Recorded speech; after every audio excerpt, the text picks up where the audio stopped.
ବୁଧବାର ଗଣେଶ ପୂଜା ଦିନ ନିଜ ଘରର ମୁଖ୍ୟ ଦ୍ୱାରରେ କରିଦିଅନ୍ତୁ ଏହି ଦୁଇଟି କାମ। ଜୀବନ ସାରା କେବେ ବି ଗରିବୀ ଆପଣଙ୍କର ଘରକୁ ଆସିବ ନାହିଁ। କାରଣ ଗଣେଶଙ୍କର ଦୁଇଟି ପତ୍ନୀ ହେଉଛନ୍ତି ରିଦ୍ଧି ଏବଂ ସିଦ୍ଧି।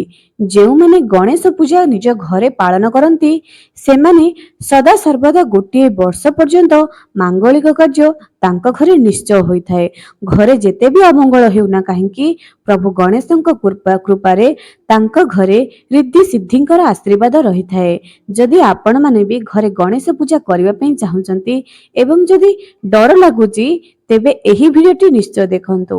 ଘରର ମୁଖ୍ୟ ଦ୍ୱାରରେ ସେହି ଦିନ କିଛି କରନ୍ତୁ କିମ୍ବା ନ କରନ୍ତୁ ଏହି ଦୁଇଟି କାମ କରିଦିଅନ୍ତୁ।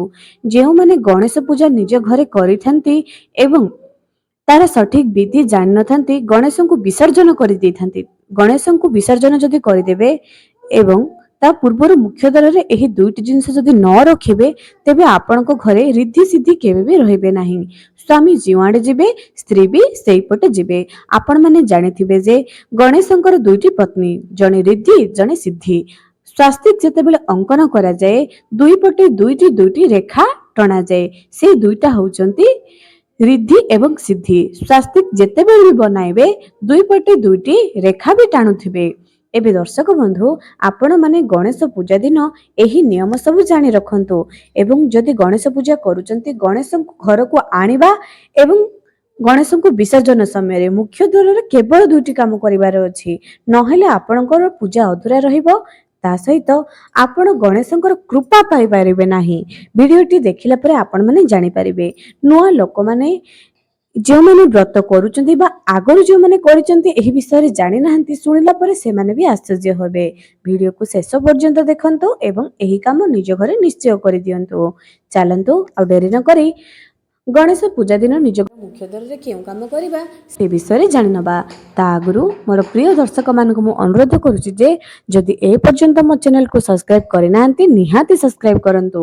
ପାଖରେ ଥିବା ବେଲ୍ ଆଇକନକୁ ପ୍ରେସ୍ କରି ଭିଡ଼ିଓକୁ ଗୋଟେ ଲାଇକ୍ଟିଏ କରିଦିଅନ୍ତୁ ଏବଂ କମେଣ୍ଟ ସେକ୍ସନରେ ଓମ୍ ଗଣେଶାୟ ନମଃ ନିହାତି ଲେଖନ୍ତୁ। ଏବେ ଦର୍ଶକ ବନ୍ଧୁ ଗଣେଶ ହେଉଛନ୍ତି ବିଘ୍ନହର୍ତ୍ତା। ଗଣେଶ ହେଉଛନ୍ତି ଅମଙ୍ଗଳହାରୀ। ମାଙ୍ଗଳିକ କାର୍ଯ୍ୟରେ ପ୍ରଥମେ ଗଣେଶଙ୍କୁ ଆବାହନ କରାଯାଏ, ବିଘ୍ନ ହରଣ କରାଯାଏ। ଏହି ଗଣେଶ ପୂଜା ଦିନ ନିଜ ଛୁଆମାନଙ୍କ ହାତରେ ଗଣେଶଙ୍କର ପୂଜା ନିଶ୍ଚୟ କରନ୍ତୁ। ଆଜ୍ଞା ଛୁଆ ଯଦି ଭଲ ପାଠ ପଢ଼ୁନାହିଁ ୟାଠୁ ଭଲ ଦିନ ଆଉ କେଉଁଟା ବି ନାହିଁ। ଆପଣ ନୂଆ କରି ଖଡ଼ି ବି ଛୁଆଇ ପାରିବେ। କେବଳ ସରସ୍ୱତୀ ପୂଜା ନୁହଁ ଗଣେଶ ପୂଜା ଦିନ ବି ଆପଣ କରିପାରିବେ। ଗଣେଶ ହେଉଛନ୍ତି ବୁଦ୍ଧିଦାତା ଏବଂ ମା ସରସ୍ୱତୀ ହେଉଛନ୍ତି ବିଦ୍ୟାଦାତା। ଏଇ ଦୁଇ ଜଣଙ୍କର ଆଶୀର୍ବାଦ ଯେଉଁ ଛୁଆଙ୍କ ଉପରେ ରହିବ ତାଙ୍କ ଉପରେ ସବୁଆଡ଼େ ଚାରିଆଡ଼େ ବିଜୟ ପ୍ରାପ୍ତ ହେବ। ତେଣୁ ବିଦ୍ୟା ଯେତିକି ଦରକାର ବୁଦ୍ଧି ବି ସେତିକି ଦରକାର। ଚାଲନ୍ତୁ ଜାଣିନେବା ଯେ ଆପଣମାନେ ମୁଖ୍ୟ ଦ୍ୱାରରେ କାହିଁକି ଏବଂ କ'ଣ କରିବେ। ଏହା ଜାଣିବା ବି ଆପଣଙ୍କୁ ବହୁତ ଜରୁରୀ ଅଟେ।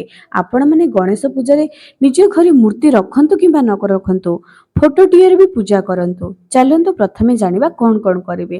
ପ୍ରଥମେ ଯେଉଁମାନେ ନିଜ ଘରେ ଗଣେଶଙ୍କୁ ଛୋଟିଆ ମାଟିର ମୂର୍ତ୍ତି ଆଣିକରି ପୂଜା କରିବା ପାଇଁ ଚାହୁଁଛନ୍ତି, ଯଦି ଚାହୁଁ ବି ନାହାନ୍ତି ନା ନିହାତି ଆଣନ୍ତୁ ଦର୍ଶକ ବନ୍ଧୁ। ଛୋଟିଆ ମୂର୍ତ୍ତିଟିଏ ଆଣନ୍ତୁ। ଆପଣମାନେ ବିନା ବ୍ରାହ୍ମଣରେ ବି କିପରି କରିପାରିବେ ୟାର ସରଳ ଉପାୟ ବି ଆପଣମାନଙ୍କୁ କହିବେ। ଯଦି ବ୍ରାହ୍ମଣ ଆପଣଙ୍କ ଘରକୁ ଆସିପାରିବେ ଏହା ତ ବହୁତ ଭଲର କଥା। ଗଣେଶଙ୍କୁ ଆପଣ ଗଣେଶ ପୂଜା ଦିନ ଘରକୁ ନେଇକରି ଆସନ୍ତୁ ସକାଳ ସମୟରେ। ଅର୍ଥାତ୍ ଆପଣ ଯଦି ସେମିତି ସୁବିଧା ନ ହେଉଛି ତେବେ ଆପଣ ମଙ୍ଗଳବାର ଦିନ ଆଣିପାରିବେ। ଯେପରିକି ଆପଣମାନେ 27 ଅଗଷ୍ଟ ବୁଧବାର ଦିନ ଗଣେଶଙ୍କର ମୂର୍ତ୍ତି ଆପଣଙ୍କ ଘରେ ସ୍ଥାପନା କରିବେ। ତେବେ ସେହି ଯେତେବେଳେ ଗଣେଶଙ୍କର ମୂର୍ତ୍ତି ଆପଣଙ୍କ ଘରେ ସ୍ଥାପନା କରିବେ ବା ନିଜର ଘରେ ପିତ୍ତଳର ମୂର୍ତ୍ତି ବି ପୂଜା କରନ୍ତୁ, ସେତେବେଳେ କ'ଣ କରିବେ ଆପଣ ଘରର ମୁଖ୍ୟ ଦ୍ୱାରକୁ ଚାଲିଯିବେ। ଆପଣଙ୍କର ମୁହଁ ରହିବ ଘର ପଟକୁ। ଆପଣଙ୍କର ଡାହାଣ ପଟେ ମୁଖ୍ୟ ଦ୍ୱାରର ସେଠି ସିନ୍ଦୁରର ସ୍ୱାସ୍ତିକ ଅଙ୍କନ କରିବେ। ଆପଣଙ୍କର ବାମ ପଟେ ବାମ ହାତ ଯେଉଁଠି ରହିବ ମୁଖ୍ୟ ଦ୍ୱାରର କାନ୍ଥ ସେଠାରେ ଆପଣ ହଳଦୀର ସ୍ୱାସ୍ତିକ ଅଙ୍କନ କରିବେ।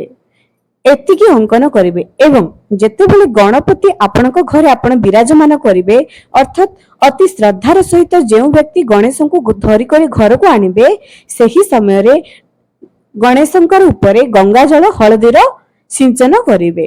तापरे सेही मुख्य द्वार रे गोटे घीर दीप प्रज्वलित करिवे। गणेशଙ୍କ उद्देश्य एवं विघ्नहर्तांकर गोटे मंत्र जप करिवे। वक्रतुंड महाकाय सूर्यकोटि समप्रभं निर्विघ्नं कुरु मे देव सर्वकार्येषु सर्वदा। एही उपाय रे एही नियम रे आपण माने निज घर को गणपति आनिबे। एहा करिबा द्वारा आपणको उपरे रिद्धि सिद्धिंकर आशीर्वाद रहिबो। प्रभु गणपतिंकर विघ्नहर्तांकर आशीर्वाद रहिबो। देखिबे वर्ष सारा आपणको घर किपरि आनंद रे हो रहुचे। एवं दर्शक बंधु गणेशଙ୍କୁ आपणको घरे केते दिन रखिबे। शास्त्रीय नियम अनुसार गणेश पूजा दिन ठारू अनंत चतुर्दशी जहाँकि 6 सेप्टेम्बर जाए आप निज घरे गणपति को रखिपारे। तापरे अर्थात 6 सेप्टेम्बर दिन आप विसर्जन करें। विसर्जन करने समय भी गोटे नियम आपण को करार अच्छी। निज मुख्य द्वार आपण को यही दुईटी काम करार अच्छी। आपण को कौन करने पड़ो जितेबाला गणेशंकर आपण मैंने विसर्जन करेंगे प्रभु को श्रद्धापूर्वक स्नान कराइबे, आरती कराइबे, दीप धूप प्रसाद सबू कराइबे। गणेश को जितेबाला नेबे क्षमा याचना करेंगे पूरा परिवार सहित। गणपति को जितेबाला नेबे कहिबे जे पुणी थरे आर वर्ष को आम घर को आसीबे बोली। एवं आपण को घरर मुख्य द्वार रे गोटे बिंदी हळदीर टीका आ गोटे बिंदी सिंदूरर टीका आंकी देबे। तापर जाई आपण गणपति को विसर्जन करबा पे नेबे। एहा द्वारा कोन होइथाय ना गणपति तो चली जांती किंतु तांको दुई पत्नी आम घरे रहि जांती जहा करे कि आमर विद्या बुद्धि एवं सब क्षेत्र रे उन्नति होइथाय। मां लक्ष्मीकर कृपा रहिथाय। घर रिद्धि सिद्धिंकर आशीर्वाद रहिले सब क्षेत्र में सिद्धि प्राप्त आपण माने करि पारंती। एही नियम को आपण माने जमा भी भूलंतु नाही।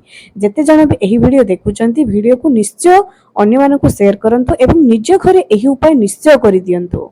देखिबे आपणकर जीवन रे किपरि मंगलमय हबो।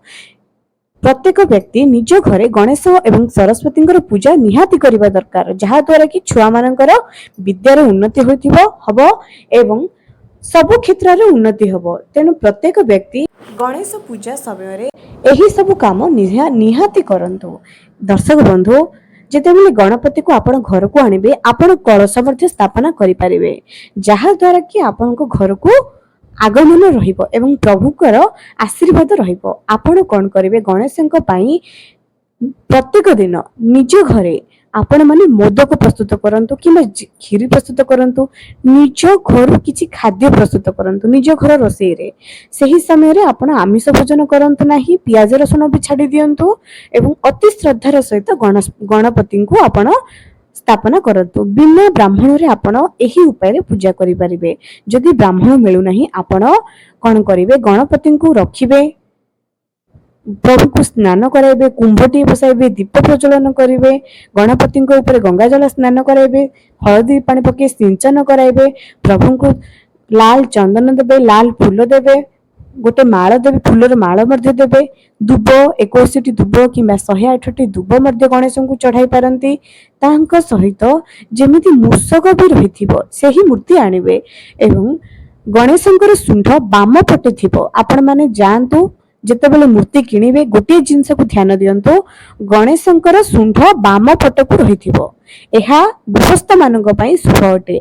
एही मूर्ति घरे रखी बा घर को आनी पूजा करिबा द्वारा कोन होइथाय ना घरो सब प्रकार रो विघ्न दूर होइथाय।